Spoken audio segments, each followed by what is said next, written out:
Hello student. Last lecture में हमने conductor insulator का स्टडी कर लिया था। अब हम स्टडी कर रहे हैं dielectrics and electric polarisation. अब हमारा टॉपिक कौन सा है? Dielectrics and electric polarisation. New topic है, थोड़े अच्छे से ध्यान देना कि क्या होता है dielectric material. Dielectric एक सब्सटेंस होता है या मटेरियल होता है, उसका अब हम स्टडी करेंगे। एंड इलेक्ट्रिक पोलराइजेशन का हम स्टडी करेंगे। Now dielectrics are insulating material which can be used to store electric energy. Electric energy को स्टोर करने के लिए जिस मटेरियल का यूज़ होता है उसे हम कहते हैं डाइलेक्ट्रिक। अब ये मटेरियल डाइलेक्ट्रिक्स जो होते हैं वो इलेक्ट्रिक एनर्जी कैसे स्टोर करते हैं, चलो अब हम उस पर फोकस करते हैं कि इलेक्ट्रिक एनर्जी वो कैसे स्टोर करेंगे। When substance when such substance are placed in an external field or external electric field, their positive and negative charge get displaced in the opposite direction and the molecule develop a net dipole moment. This is called polarization. Okay, what is polarization? When a dielectric substance is placed in an external electric field, जब हम dielectric substance को external electric field में रखेंगे तो उसमें से positive negative जो charges है वो सेपरेट हो जाएंगे या डिस्प्लेस हो जाएंगे, कि एक जगह पॉजिटिव जाएगा एक जगह नेगेटिव जाएगा। ओके, एंड उसकी वजह से क्या क्रिएट होगा? Dipole moment. उसकी वजह से क्या होगा? वो तो डाइपोल पॉजिटिव नेगेटिव जिसे सेपरेट करते हैं उससे डाइपोल बनता है और डाइपोल में डाइपोल मोमेंट होता है। Dipole moment P, direction negative to positive. And जब डाइपोल मोमेंट या डाइपोल बनता है तो उसे कहते हैं हम पोलराइजेशन। क्यों? क्योंकि उसमें दो पोल जनरेट हो गए, एक पॉजिटिव पोल और एक negative pole. So process of producing a poles that is known as a polarisation. जिस प्रोसेस में पोल्स क्रिएट होते हैं उसे हम क्या कहते हैं? पोलराइजेशन। अब देखो, अब सपोज ए सब्सटेंस है, इसमें ये मॉलिक्यूल्स है, दो ही मॉलिक्यूल दिखाए हैं, सिर्फ एग्जाम्पल के लिए एज्यूम करने के लिए ये डायग्राम निकाला है। सपोज सब्सटेंस में दो मॉलिक्यूल है, मॉलिक्यूल के में पॉजिटिव नेगेटिव एक साथ होते हैं, पॉजिटिव नेगेटिव चार्ज एक साथ होते हैं, जितने पॉजिटिव चार्ज होंगे उतने नेगेटिव चार्ज होंगे, तो ये सब्सटेंस इलेक्ट्रिकली न्यूट्रल होगा। जब इसे हम इलेक्ट्रिक फील्ड नहीं है, E is equal to 0, substance in absence of electric field, positive negative charge एक साथ है तो नेट चार्ज क्या होगा? 0 होगा। अब हम इसको एक्सटर्नल इलेक्ट्रिक फील्ड में रखते हैं। कहाँ रखते हैं? External electric field. पॉजिटिव से स्टार्ट हो रहा है, नेगेटिव पे एंड हो रहा है, तो ये हमारा पॉजिटिव टर्मिनल, ये हमारा नेगेटिव टर्मिनल। तो अब पॉजिटिव डायरेक्शन में नेगेटिव चार्ज अट्रैक्ट होगा और नेगेटिव के साइड पॉजिटिव चार्ज अट्रैक्ट होगा, तो ये दोनों डिस्प्लेस हो जाएंगे, सेपरेट नहीं होंगे, डिस्प्लेस होंगे। मीन्स उसी एटम में एक जगह थोड़ी दूर चले जाएंगे। ओके, एटम वैसे ही रहेगा, थोड़ी थोड़ी दूर। निगेटिव चार्ज एटम में इस तरफ जाएगा, पॉजिटिव चार्ज इस तरफ जाएगा। अब देखो, एक तरफ निगेटिव चार्ज बन गया, एक तरफ पॉजिटिव चार्ज, और इसमें फाइनाइट डिस्टेंस बन गया, तो इसे हम क्या कहते हैं? डाइपोल। अगर डाइपोल बन गया तो उसके साथ डाइपोल मोमेंट होगा, and then dipole moment indicated by P, तो इसमें डाइपोल मोमेंट भी क्रिएट होगा। कब? जब हम इसे एक्सटर्नल इलेक्ट्रिक फील्ड में रखते हैं तब। अब ये समझ में आ गया टॉपिक क्या हो रहा है, डाइलेक्ट्रिक सब्सटेंस कैसे वर्क करता है। ओके, अब नेक्स्ट हम एटम के बारे में थोड़ा पढ़ लेते हैं। What is atom? चलो, एटम सबको पता है, सिंपल। एटम क्या होता है? Positively charge nucleus and negatively charge electron surrounding it. Atom positive और नेगेटिव चार्ज से बनता है। पॉजिटिव चार्ज न्यूक्लियस होता है और नेगेटिवली चार्ज इलेक्ट्रॉन होता है। पॉजिटिव क्या होता है? न्यूक्लियस में जो प्रोटॉन होते हैं उस पर चार्ज कौन सा होता है? पॉजिटिव चार्ज, इसलिए न्यूक्लियस पॉजिटिवली चार्ज होता है। और दो और कुछ पार्टिकल न्यूक्लियस के अंदर होते हैं, उसे हम क्या कहते हैं? That is known as a neutron, जिस पे किसी भी प्रकार का चार्ज नहीं होता, इसलिए net charge in nucleus is positive and electrons are surrounding it. तो न्यूक्लियस के सराउंडिंग में क्या होता है? इलेक्ट्रॉन होते हैं। ये बेसिक एटम बनता है। तो एटम बेसिकली ऐसा ही होता है, पॉजिटिव चार्ज न्यूक्लियस में और नेगेटिव चार्ज सराउंडिंग में होता है। ये समझ में आ गया? ओके, अब एटम का हमने स्टडी कर लिया। एटम में दो चार्ज होते हैं, पॉजिटिव और नेगेटिव। लेकिन ये पॉजिटिव और नेगेटिव से डाइपोल कैसे बनता है? मीन्स एटम में, किसी भी एटम में वो डाइपोल कैसे बनता है वो अब हम स्टडी करने वाले हैं। क्योंकि पॉजिटिव जितने प्रोटॉन होते हैं उतने इलेक्ट्रॉन होते हैं, तो नेट चार्ज एटम पे कितना होता है, 0 होता है। लेकिन कुछ सब्सटेंस पोलर होते हैं, कुछ नॉन पोलर होते हैं। उस कंसेप्ट में अब हम जाने वाले हैं। So two oppositely charge regions have their own centre of charges. Centre of charges क्या होता है? अब देखो, एक पॉजिटिवली चार्ज न्यूक्लियस था और निगेटिवली चार्ज इलेक्ट्रॉन थे। तो एटम में दो रीजन होते हैं, एक तो पॉजिटिवली चार्ज और एक होता है निगेटिवली चार्ज। अब जैसे सेंटर ऑफ मास होता है, सेंटर ऑफ मास कंसेप्ट सुना है? Where whole mass of body suppose to be concentrated. हम एक पॉइंट कंसिडर करते हैं बॉडी में जहाँ उसका सारा मास कॉन्सेंट्रेट होता है, उस पॉइंट को हम क्या कहते हैं, सेंटर ऑफ मास। वैसे ही अब न्यूक्लियस में पॉजिटिव चार्ज है, सारे पॉजिटिव चार्ज का एक पॉइंट पे कॉन्सेंट्रेशन होगा। ओके, जैसे सेंटर ऑफ मास का कॉन्सेंट्रेशन होता है वैसे चार्ज का कॉन्सेंट्रेशन होता है, that is known as a centre of charges. और सारे इलेक्ट्रॉन का अगर हम सेंटर निकाले या सेंटर ऑफ मास निकाले, जैसे सेंटर ऑफ मास निकालते, सो जहाँ whole charge of body suppose to be concentrated, जहाँ सारा चार्ज कॉन्सेंट्रेटेड होता है निगेटिव का, उसे कहते हैं सेंटर ऑफ चार्ज। तो पॉजिटिव का सेंटर ऑफ चार्ज अलग होगा, निगेटिव का सेंटर ऑफ चार्ज अलग होगा। ओके, सो वहाँ दो रीजन होंगे, एक पॉजिटिवली चार्ज, एक negatively charge. So two oppositely charge region वहाँ बन जाएंगे। ओके, और सेंटर ऑफ चार्ज हमेशा कहाँ होता है, सेंटर ऑफ मास पे ही होता है। पॉजिटिव चार्ज का सेंटर ऑफ मास जहाँ होगा वही पॉजिटिव का सेंटर ऑफ चार्ज होगा, और निगेटिव चार्ज का सेंटर ऑफ मास जहाँ बनेगा वहीं पे centre of charge of negative charge भी रहेगा। ओके, तो देख लेते हैं the centre of negative charge. अब निगेटिव चार्ज का सेंटर क्या होता है, centre of mass of negatively charge electron. जहाँ भी निगेटिव, अगर आप निगेटिवली चार्ज एटम का सेंटर ऑफ मास निकालोगे तो उसी पॉइंट पे क्या होगा, नेट निगेटिव चार्ज। उस पॉइंट पे क्या होगा, net negative charge. And centre of positive charge, okay, centre of positive charge का होगा centre of mass of positively charge proton. Positively charge proton का नेट अगर आप सेंटर ऑफ मास निकालोगे तो वहाँ आपका सेंटर ऑफ पॉजिटिव चार्ज होगा। वहाँ उस पॉइंट पे क्या होगा, सेंटर ऑफ मास पे सेंटर ऑफ पॉजिटिव चार्ज होगा, तो नेट पॉजिटिव चार्ज वहाँ पे होगा। चलो, कंसेप्ट को स्टडी करने के लिए मैं एक डायग्राम ड्रॉ करता हूँ, मॉलिक्यूल का डायग्राम है। ओके, मॉलिक्यूल का डायग्राम, उससे आपको ईजीली समझ में आ जाएगा कि क्या है। अब देखो, ये दो एटम है, positive nucleus, positive nucleus, surrounding में इलेक्ट्रॉन रिवॉल्व कर रहे हैं, सराउंडिंग में इलेक्ट्रॉन रिवॉल्व कर रहे हैं। अब देखो, अगर मैं ये पॉजिटिव चार्ज दोनों को ज्वाइन करता हूँ और दोनों का सेंटर ऑफ मास निकालता हूँ, तो दोनों का सेंटर ऑफ मास कहाँ आएगा, सेंटर में आएगा। तो नेट पॉजिटिव चार्ज मेरा यहाँ बनेगा, net positive charge. This is known as a centre of positive charge. इसे हम क्या कहेंगे, सेंटर ऑफ पॉजिटिव चार्ज। दोनों चार्ज के सेंटर में, that is known as a centre of positive charge. Similarly अगर मैं निगेटिव चार्ज को ज्वाइन करता हूँ, ओके, तो अब निगेटिव चार्ज, इसका हम सेंटर ऑफ मास निकालेंगे तो मुझे कहाँ मिलेगा, सेंटर में। तो यहाँ होगा हमारा नेट निगेटिव चार्ज। समझ में आ गया, एक जगह नेट पॉजिटिव चार्ज बन गया, एक जगह नेट नेगेटिव चार्ज बन गया। अब ये बन गया डायपोल। क्या बन गया, डायपोल। तो एक जगह पॉजिटिव चार्ज होगा नेट, एक जगह निगेटिव चार्ज होगा। और डायपोल का डायरेक्शन क्या होता है, निगेटिव टू पॉजिटिव। पी का डायरेक्शन कहाँ से होता है, निगेटिव टू पॉजिटिव। ये समझ में आ गया सेंटर ऑफ चार्ज क्या होता है and centre of negative charge. तो अगर हम इसका सेंटर ऑफ मास निकाल दे, वहाँ नेट पॉजिटिव चार्ज मिलेगा, और निगेटिव इलेक्ट्रॉन का सेंटर ऑफ मास निकालोगे हमें नेट निगेटिव चार्ज मिलेगा। ओके, तो ऐसे मटेरियल से डाई इलेक्ट्रिक बनता है, ऐसे एटम से क्या बनता है, डाई इलेक्ट्रिक बनता है। अब डाई इलेक्ट्रिक क्या होता है मटेरियल, उसका थोड़ा सा और डिटेल पॉइंट्स देख लेते हैं क्या होता है।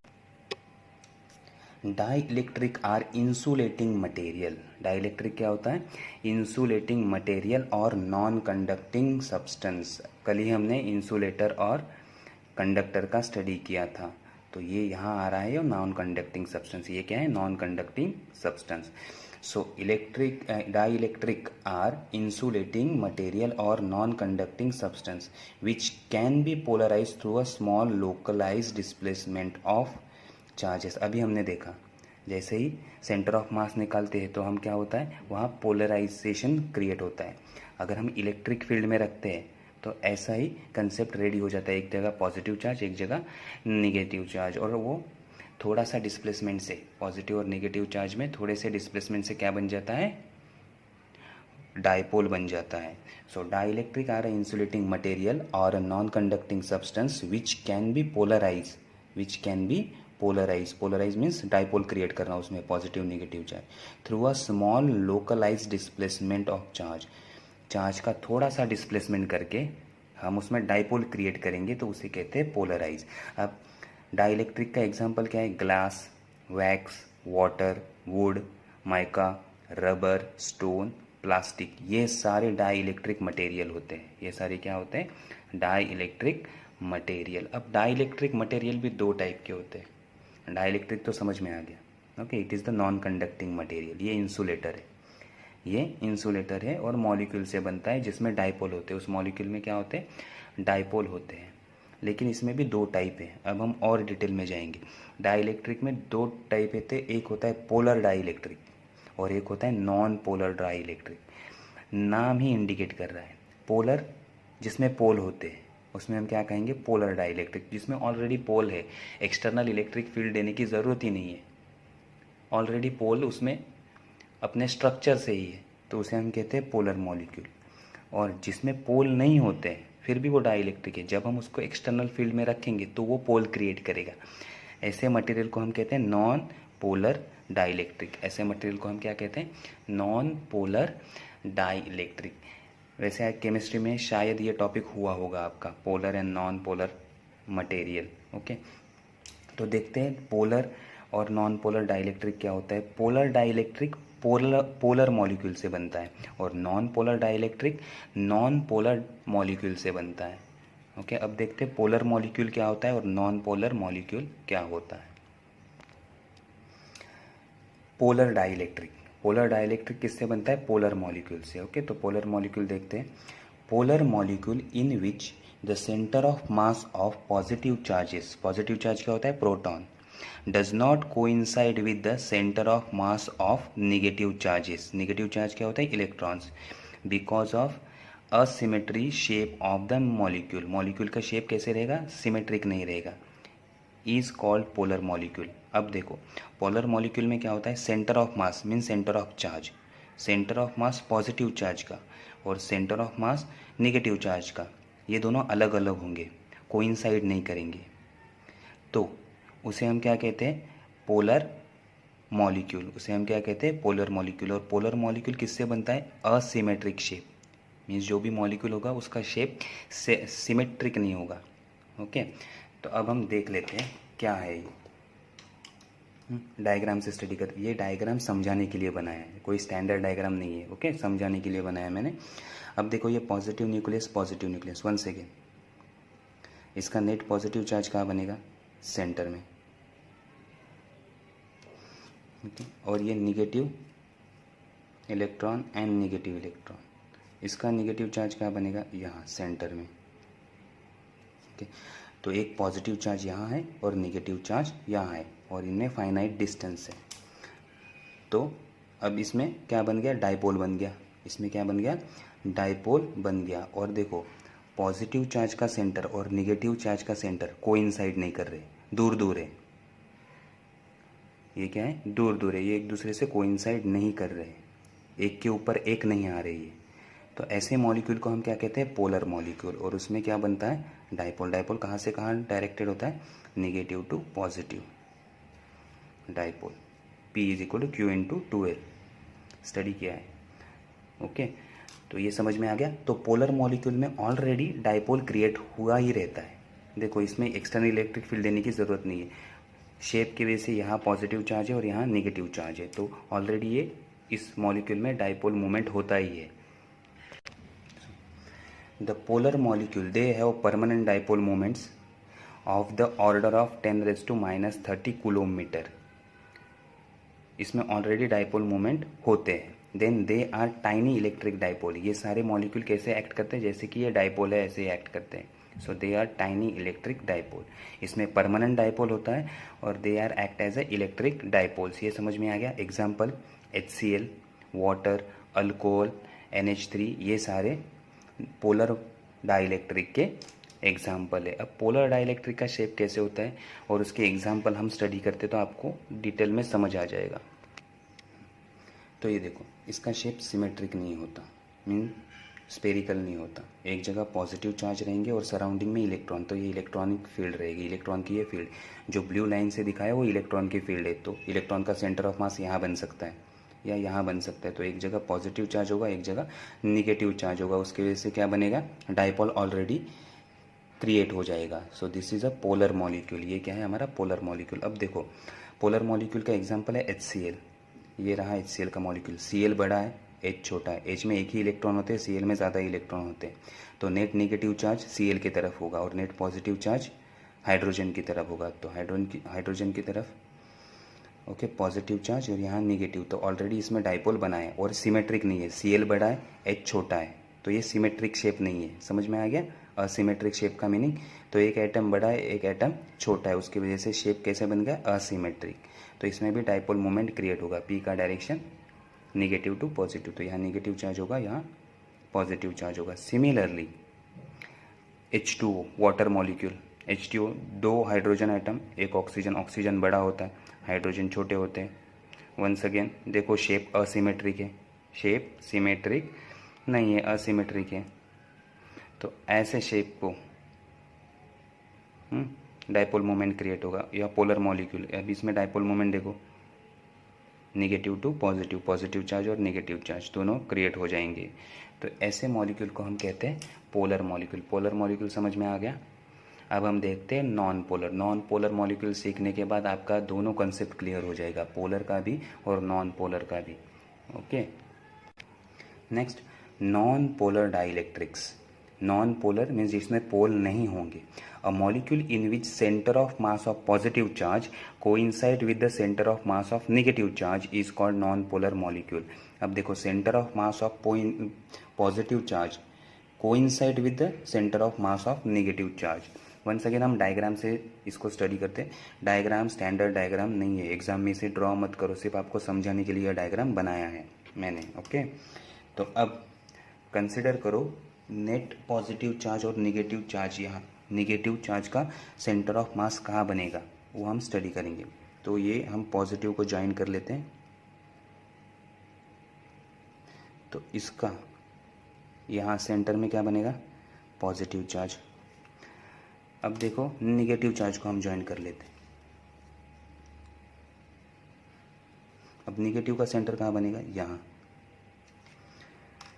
तो पॉजिटिव का सेंटर ऑफ मास और निगेटिव का सेंटर ऑफ मास दोनों एक ही पॉइंट पे बन रहे हैं, तो यहाँ नेट पॉजिटिव चार्ज भी होगा, नेट निगेटिव चार्ज भी होगा। तो नेट पॉजिटिव चार्ज और नेट निगेटिव चार्ज एक दूसरे को क्या कर देगा, कैंसिल कर देंगे, एक दूसरे को कैंसिल कर देंगे, तो इसमें पोल बनेंगे ही नहीं। इसलिए इस मॉलिक्यूल को क्या कहते हैं, नॉन पोलर डाइइलेक्ट्रिक। इसलिए इस मॉलिक्यूल को क्या कहते हैं, नॉन पोलर डाइइलेक्ट्रिक। कंसेप्ट समझ में आ गया। पॉजिटिव का सेंटर ऑफ मास और निगेटिव का सेंटर ऑफ मास एक दूसरे पे कोइंसाइड कर रहे हैं, तो यहाँ नेट पॉजिटिव चार्ज होगा और यहीं पे नेट नेगेटिव चार्ज होगा, तो net positive net negative charge एक दूसरे को कैंसिल करेगा, इसलिए इसे कहते हैं नॉन पोलर मॉलिक्यूल। अब नॉन पोलर मॉलिक्यूल कैसे होते हैं या क्या होता है उसका डिटेल स्टडी, थोड़े और पॉइंट देख लेते हैं उसमें हम। These molecules have symmetrical shape, इनका शेप कैसे होगा, सिमेट्रिक होगा। इसका शेप कैसे होगा, symmetrical means same symmetric shape होगा, उसको हम दो पार्ट में डिवाइड कर सकते हैं, ऐसा शेप होगा symmetric shape. Then this molecule have zero dipole moment, इसमें पोल ही नहीं क्रिएट होंगे तो इसमें डाइपोल मोमेंट नहीं होगा। Okay, so this molecule have zero dipole moment in normal state. Normal state means when electric field is zero, जब electric field zero होगा तब, या हमने इलेक्ट्रिक फील्ड में रखा नहीं है, ऐसे नॉर्मल स्टेट में रखा है, तो डाइपोल मोमेंट क्या होगा इसका, जीरो। लेकिन जब हम इलेक्ट्रिक फील्ड में लेके जाएंगे तो इसके डाइपोल क्रिएट होंगे, पॉजिटिव और नेगेटिव सेपरेट हो जाएंगे। ओके, अब इसके example hydrogen, nitrogen, hydrogen, nitrogen, oxygen, CO2, benzene and methane, ये क्या है इसके एग्जाम्पल है। अब हम इसके शेप के बारे में स्टडी करते हैं, शेप के बारे में। ओके, पोलर मॉलिक्यूल का शेप देखो कैसे होता है, सिमेट्रिक शेप, सिमेट्रिक शेप, पूरा स्फेरिकल, पॉजिटिव सेंटर में रहेगा और निगेटिव का क्लाउड या निगेटिव का ये जो ब्लू लाइन दिख रही है वो क्या है, इलेक्ट्रॉन क्लाउड है, तो ये भी सिमेट्रिकल रहेगा। तो पॉजिटिव चार्ज भी यहाँ आएगा और नेट निगेटिव चार्ज भी सेंटर में आएगा, तो पोल नहीं बनेंगे, तो that is known as a non polar molecule. एक एग्जांपल लेते हैं H2। हाइड्रोजन H2, H और H, सेंटर इलेक्ट्रॉन सेम होंगे दोनों तरफ, तो सेंटर का इलेक्ट्रॉन और पॉजिटिव दोनों को इंसर्ट करेंगे तो इसमें डाइपोल मोमेंट नहीं होगा। सेकेंड एग्जांपल CO2 भी सिमेट्रिकल शेप है, इसलिए इसमें भी डाइपोल मोमेंट नहीं बनेगा। तो ये समझ में आ गया polar molecule and non polar molecule क्या होते हैं। अब आइडिया क्लियर हो गया होगा। इसमें डिस्टिंग्विश पूछते हैं, distinguish between polar molecule and non polar molecule. So क्या होता है पोलर मॉलिक्यूल, पोलर मॉलिक्यूल में पॉजिटिव का सेंटर ऑफ मास और नेगेटिव का सेंटर ऑफ मास कोइंसाइड नहीं करता। नॉन पोलर में पॉजिटिव का सेंटर ऑफ मास और नेगेटिव का सेंटर ऑफ मास कोइंसाइड करता है। सेकेंड पॉइंट, पोलर मॉलिक्यूल में asymmetrical shape, non polar symmetrical shape, non polar क्या है symmetrical shape. Then third, polar molecule में डाइपोल मोमेंट होता है, नॉन पोलर में dipole moment zero, dipole moment होता है और डाइपोल मोमेंट ज़ीरो। नेक्स्ट हमने एग्जाम्पल लिखने, एग्जाम्पल हमने अभी अभी स्टडी किए। वाटर, नॉन पोलर में क्या होता है वाटर होता है, देन CO2 होता है, सॉरी वाटर होता है और CO होता है कार्बन डाइऑक्साइड, और यहाँ क्या होगा नॉन पोलर मॉलिक्यूल में क्या होगा हाइड्रोजन होगा और CO2 होगा। तो एग्जाम्पल लिखने जितने भी दिए वो, तो पॉइंट समझ में आ गए। ओके, तो नॉन पोलर और पोलर का डिस्टिंग्विश आपको लिखने के लिए आ सकता है। ओके, तो यहाँ पोलर और नॉन पोलर मॉलिक्यूल हम फिनिश करते हैं। इसका स्टडी अच्छे से करो क्योंकि इसके ऊपर कैपेसिटर का बेस है, मीन्स कैपेसिटर में हम डाइलेक्ट्रिक डालेंगे, तो डाइलेक्ट्रिक क्या होता है वो आपको पता होना चाहिए, और डाइलेक्ट्रिक के टाइप कितने होते हैं वो आपको पता होने चाहिए। ओके, तो ये स्टडी कर लो। So thank you student.